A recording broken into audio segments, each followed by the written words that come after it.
बिस्मिल्लाहिर्रहमानिर्रहीम। स्टूडेंट, आज जो इस वक्त टॉपिक हम शुरू करने लगे हैं, ये थर्ड ईयर के जो स्टूडेंट पेपर दे रहे हैं बीएससी का, और उसमें जनरल मैथ वाले और एबी कोर्स वाले दोनों के लिए सेक्शन 1 में ये जो क्वेश्चन अब करने लगे हैं वो शामिल होता है। और आप इस तरह समझ लीजिए कि 99% चांस होता है कि ये क्वेश्चन जो है वो पेपर में आएगा। टॉपिक अगर देखें तो टॉपिक हमारा क्वेश्चन तो जो भी है उसे छोड़िए कि क्वेश्चन का नंबर क्या है, टॉपिक जो है उससे चलते हैं। और इसको इस तरीके से समझिएगा कि जब मैं आपको बताऊं कि फ़लाँ एक्सरसाइज में से ये वाले क्वेश्चन कर लें तो आप ख़ुद से कर सकें। कुछ पॉइंट्स ऐसे हैं जो इस क्वेश्चन में इन्वॉल्व नहीं हो रहे, वो भी मैं आपके साथ शेयर करूँगा, इसलिए आपने गौर से इसको सुनना है। और अगर आप स्किप कर देंगे बीच में से तो फिर पॉइंट्स रह जाते हैं, क्योंकि मैथ्स में आपको पता ही है कि जब आप पूरा लेक्चर सुनेंगे तो बात समझ आएगी। है जनाब, सबसे पहले जो टॉपिक है वो सॉल्व द इनइक्वालिटी। इनइक्वालिटी क्या है, इक्वेशन में और इनइक्वालिटी में फ़र्क क्या है। तो अगर आपको थोड़ा सा आइडिया हो तो हम जब बात करते हैं इक्वेशन की तो उसमें हमारे पास जो है वो, जैसे ये देखिए कि इक्वेशन में लिख रहा हूँ 3x + 4 = 8, तो ये एक इक्वेशन है इसकी वजह से। अब ये इनइक्वालिटी कब बनेगी, देखिएगा यहाँ पर मैंने साइड पर 4 निशान लगाए हैं, greater, less, greater and equal, less and equal. यहाँ पर इस जगह पर इन चारों में से कुछ भी आ सकता है। अब इस क्वेश्चन में तो ग्रेटर निशान आ गया, मैं इसके हिसाब से चलने लगा हूँ काम को लेकर, लेकिन इनमें से कुछ भी आ सकता है। अब साथ साथ इनको भी देखते जाएंगे, अगर इनमें से कुछ मतलब आ जाता है, कोई 1 में से कुछ आ जाता है, या 3 में आ जाता है, या 4 वाली निशान आ जाता है, तो फिर इसको कैसे लेके चलना है। 3 स्टेजेस में मैंने इसको मैं रखता हूँ अपने स्टूडेंट के लिए। सबसे पहले जो इसमें सबसे इम्पॉर्टेंट बात है वो ये है कि स्टार्ट इसका जो करना है वो सारों का एक ही तरह ही है कि एसोसिएटेड इक्वेशन लिख लेनी है। इनमें से कोई भी निशान होगा, आपने यहाँ से इक्वल का निशान डाल के चलना है। अब ये इनइक्वालिटी की बजाय क्या बन गई, इक्वेशन बन गई। यहाँ पे जो मिसिंग होती है, क्योंकि अक्सर क्वेश्चन में ओवर में एक्स इन्वॉल्व नहीं होता, वहाँ तो पता नहीं चलता और क्वेश्चन ठीक हो जाता है। लेकिन जिन क्वेश्चन में यहाँ पे ओवर में एक्स इन्वॉल्व होता है, स्टूडेंट जो है वो इस चीज़ की केयर नहीं करते। तो सबसे पहले आपने सोचना है कि यहाँ पर एक्स की क्या वैल्यू पुट की जाए कि इसका जवाब जो है 0 आ जाए। तो ज़ुबानी नहीं सोच सकते, तो देखिए मैंने जो तरीका अपनाया वो ये कि मुझे यहाँ पे 0 लाना है। तो मैंने यहाँ पे क्या किया, इस ओवर वाली चीज़ को किसके बराबर रख लिया, 0 के बराबर रख लिया। वहाँ से एक्स की वैल्यू क्या आ गई, 1/2। कोई कहता है जी मुझे तो ज़ुबानी पता है कि एक्स की जगह पे अगर मैं 1/2 पुट करूँगा, 2 से कैंसिल हो जाएगा, 1 - 1 करके 0 आ जाएगा, तो मैं तो ज़ुबानी कर सकता हूँ, तो ज़ुबानी कर लें। लेकिन यहाँ पर अगर आपने ये एक्स की वैल्यू ना निकाली तो आगे सारा क्वेश्चन जो है वो गलत होगा और चेक नहीं होता, ये याद रखिएगा। इसके बाद कोई नंबर नहीं मिलता। यहाँ कोई आधा नंबर कोई दे दे या 1 नंबर दे दे तो उसकी मर्ज़ी है, लेकिन इसके बाद अगर आपने यहाँ पर ये वैल्यू एक्स की नहीं निकाली तो फिर आपका समझ लीजिए कि सवाल आगे जो है वो सारा टाइम ही वेस्टेज है। बहरहाल जी, इस वैल्यू को हम क्या कहते हैं, free boundary value. Free boundary value एक ही इसमें आई, वो ये, इसका आगे चल के जिक्र करेंगे। वापस इस क्वेश्चन पे आ जाते हैं, इस इक्वेशन पे आ जाते हैं, इस एसोसिएटेड इक्वेशन पे आ जाते हैं और इसे सिंप्लीफाई करके सॉल्व करके एक्स की वैल्यूज़ निकालते हैं। अब वो कैसे निकालनी है, वो कैलकुलेशन है। मैं हमेशा आपको कहता हूँ कैलकुलेशन आपकी अपनी होनी चाहिए। बहरहाल फिर भी देख लीजिएगा, ये भी अगर आपको अच्छी लगे, मैंने क्रॉस मल्टीप्लाई किया, उसे अरेंज कर लिया, उसकी फैक्टराइजेशन की। आप क्वाड्रेटिक फार्मूला भी यहाँ पे लगा सकते हैं।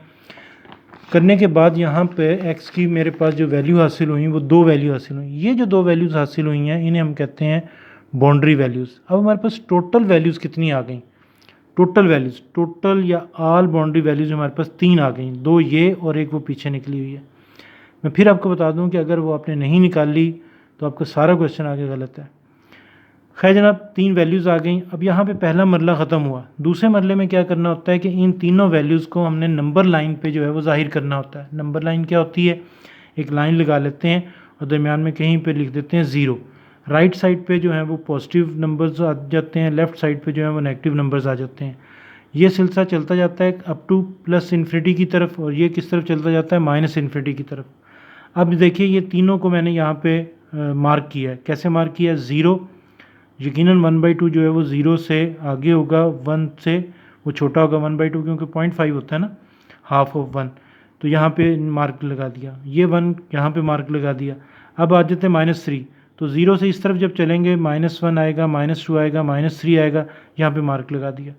अब जहाँ 3 मार्क लगे हुए हैं, यहाँ से लेके इस तरफ, यहाँ से यहाँ तक, यहाँ से यहाँ तक, यहाँ से यहाँ तक और यहाँ से इस तरफ, इनको हमने 4 रीजन में डिवाइड कर दिया। इसका नाम मैंने रख लिया A, इस रीजन का नाम रख लिया B, इस रीजन का नाम रख लिया C, इस रीजन का नाम रख लिया D। अब ये रीजन कहाँ से शुरू होते हैं और कहाँ तक जाते हैं, इनकी ज़रा बात करते हैं। वी हैव 4 रीजन्स, नाम उनके क्या हैं, A, B, C, D।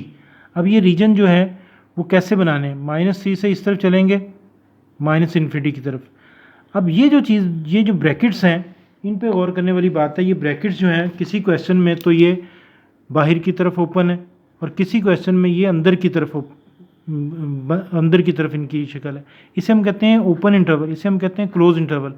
अब ये ओपन कब होता है, क्लोज कब होता है, ये यहाँ पे अच्छी तरीके से याद कीजिएगा, क्योंकि मुख्तलिफ क्वेश्चन में ये मुख्तलिफ होता है। और अगर यहाँ पे आपने ये निशान सही नहीं लगाए हुए तो फिर इससे आगे क्वेश्चन चेक नहीं होता। यहाँ तक जितने भी नंबर उसने रखे हुए हैं 2 या 3, वो यहाँ पे तक मिल जाएंगे आपको। ये निशान अगर आपने गलत लगा दिए तो फिर आपकी सारी गलती हो जाएगी आगे। अब देखिएगा कुछ टिप्स मैं आपको देता हूँ इस क्वेश्चन के लिए भी और आने वाले क्वेश्चन के लिए भी। जिधर इन्फिनिटी है उधर से ये हमेशा ओपन होगा, ये ज़हन में रखिएगा बात। ये ओपन क्यों है, ये इसकी वजह से, -इन्फिनिटी हो चाहे वहाँ पे +इन्फिनिटी हो। अब जो आपने वैल्यूज़ निकालनी है, फ्री बाउंड्री वैल्यू, आपको याद है आपने ये फ्री बाउंड्री वैल्यू निकाली हुई है। ये जब भी आएगा इंटरवल जो है ओपन होगा, ये जब भी आएगा ओपन इंटरवल होगा। ये देख रहे हैं 1/2 यहाँ पे आया, 1/2 यहाँ पे आया, ये ओपन इंटरवल है।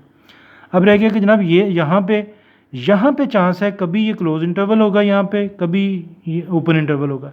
अब सुन लीजिएगा कि ओपन इंटरवल कब आएगा और क्लोज कब आएगा। अगर क्वेश्चन में यहाँ पर ग्रेटर, इक्वल या लेस इक्वल आ जाता है यहाँ पर, तो फिर ये जो वैल्यूज़ हमने निकाली हुई हैं, जिन्हें हमने बाउंड्री वैल्यूज़ कहा है, इन पे इंटरवल जो है वो क्लोज होगा। ये बहुत सारे स्टूडेंट की गलती होती है, इसको अच्छी तरीके से अंडरस्टैंड करिए, 2-3 दफ़ा इसे सुनिए बात को और फिर यहाँ पे आके खुद देखिए कि क्या ये सही है। चलें दोबारा से देखते हैं। -3 से -इन्फिनिटी एक इंटरवल आ गया, इधर से ओपन क्यों है, इधर से ओपन क्यों है, इन्फिनिटी से हमेशा ओपन होगा इसलिए ओपन आ गया। -3 से ओपन क्यों है, इस क्वेश्चन में ये -3 बाउंड्री वैल्यू है। बाउंड्री वैल्यू जो है अगर क्वेश्चन में यहाँ पर इक्वल का निशान साथ होता तो फिर यहाँ पे क्लोज इंटरवल होता, यानी कि ये ब्रैकेट जो बाहर की तरफ ओपन हुई है, ये अंदर की तरफ जो है वो क्लोज होती। फिर आ जाते हैं जनाब इंटरवल, यही वाला इंटरवल, ये -3 से लेकर कहाँ तक है, 1/2। -3 से ओपन क्यों है, 1/2 से ओपन किया। 1/2 से तो इसने हमेशा ओपन ही होना है, चाहे स्टार्ट जैसे मर्जी हो। क्यों, क्योंकि ये फ्री बाउंड्री वैल्यू है। -3 से ओपन क्यों है, उसकी वजह ये है कि -3 से ओपन इसलिए है क्योंकि -3 जो हमने निकाला हुआ है, ये वाली वैल्यू निकाली है, बाउंड्री वैल्यू जो है वो इस इक्वेशन के लिए है और इसमें यहाँ पर इक्वल का निशान नहीं है। अगर इक्वल होता तो यहाँ पे क्लोज इंटरवल होना था। ये इंपॉर्टेंट बातें हैं। फिर आ जाते हैं जी आगे 1/2 से 1 तक। 1/2 से 1 तक अगला रीजन है जिसका नाम C है। यहाँ से ओपन क्यों है, यहाँ से ओपन किए हैं, खुद सोचिए, नहीं समझ आती कमेंट में मेरे से पूछिए। D इंटरवल यहाँ से लेके यहाँ तक चल रहा है, 1 से शुरू हो रहा है और +इन्फिनिटी से हमेशा इन्फिनिटी हो या -इन्फिनिटी हो, ये ओपन ही होने हैं। बाकी ओपन है और किसी क्वेश्चन में ये क्लोज होगा, वो मैंने तो कोशिश की कि आप अंडरस्टैंड कर लें। चौथा और आखिरी मरला ये होता है कि ये जो चारों आपने रीजन बनाए हैं, इंटरवल्स बनाए हैं, इनको बारी बारी हम चेक करते हैं कि इनमें से क्या चारों हमारे आंसर हैं या कोई आंसर हमारा है और कोई नहीं है। तो कैसे पता चलता है कि हमारा आंसर कौन सा है। ये जो चार हमने इंटरवल बनाए हैं, इनमें से ही हमारा आंसर है। अब देखिए सबसे पहले इस पे गौर कीजिए, ये -3 से शुरू होता है और -इन्फिनिटी तक जाता है। इस -3 से लेके -इन्फिनिटी के यहाँ से दरमियान में से कोई भी वैल्यू उठाइए, जैसे -3 के बाद -4 है, मैंने -4 को सेलेक्ट किया, आपने कहा नहीं जी मैं तो -5 लूँगा, -6 लूँगा, आपकी मर्ज़ी है। लेकिन जो भी वैल्यू लेंगे वो इस इंटरवल के यानी कि इस रीजन के अंदर होनी चाहिए। अंदर से मुराद है यहाँ से लेके यहाँ तक के अंदर, यहाँ से। अब यहाँ पे -4 को मैंने सेलेक्ट कर लिया और मैंने ये देखिए क्या लिखा कि पुट कर दें x = -4 किस में, गिवन इनइक्वालिटी में, एसोसिएटेड इक्वेशन में नहीं, गिवन इनइक्वालिटी में। जो भी गिवन इनइक्वालिटी उसमें पुट करना है आपने। अब -4 को पुट करके सिंप्लीफाई किया, ये आ गया। जब मैंने इसे कैलकुलेटर से देखा तो इसका आंसर जो है वो कोई 1 पॉइंट समथिंग आया। यकीनन जो जवाब है वो ग्रेटर है 1 से, तो ये जो स्टेटमेंट है ये ट्रू है। ये ट्रू है तो इसका मतलब है ये हमारा एंड में आंसर का हिस्सा होगा ये सारा। बी पे चले जाइए, इंटरवल सेलेक्ट कीजिए, अपनी मर्ज़ी से कोई वैल्यू लीजिए -3। अब मैं फिर आपको बता दूं -3 से 1/2, -3 ये है, 1/2 है ये, इनके दरमियान में से कोई भी वैल्यू उठानी है। अब आपकी मर्ज़ी है, मेरी मर्ज़ी है तो मैंने यहाँ पे 0 को सेलेक्ट किया। बस ये याद रखिएगा कि इस इंटरवल के अंदर रहिए, सॉरी इस रीजन के अंदर रहिए, कहीं इधर या इधर ना चले जाएँ। तो मैंने 0 को सेलेक्ट किया और कहा जी पुट कर दीजिए x = 0 किस में, गिवन इनइक्वालिटी में। पुट किया, सिंप्लीफाई किया, -2 > 1। अब सोचिए छोटी क्लासेस में हम बताते हैं कि माइनस वाली जितनी भी वैल्यूज़ होती हैं प्लस वाली वैल्यू से वो हमेशा क्या होती हैं, छोटी होती हैं। तो ये -2 यहाँ पे आ गया >1, तो इसका मतलब ये फॉल्स है। बाकी आप देखिए आपके सामने है, ये सारा कुछ आप खुद कीजिए। ये भी ट्रू आ गया, फिर इसको देखिए ये फॉल्स आ गया। तो जो ट्रू थे इंटरवल वो दोनों लिखकर यूनियन का निशान बीच में डालेंगे और इस तरह हमारा ये जो आंसर आ जाएगा। कैलकुलेशन आपकी अपनी होनी चाहिए, बहरहाल ये आपके सामने पेज मैंने रख दी है, लेकिन फिर भी आप इसे खुद से कोशिश कीजिएगा करने की।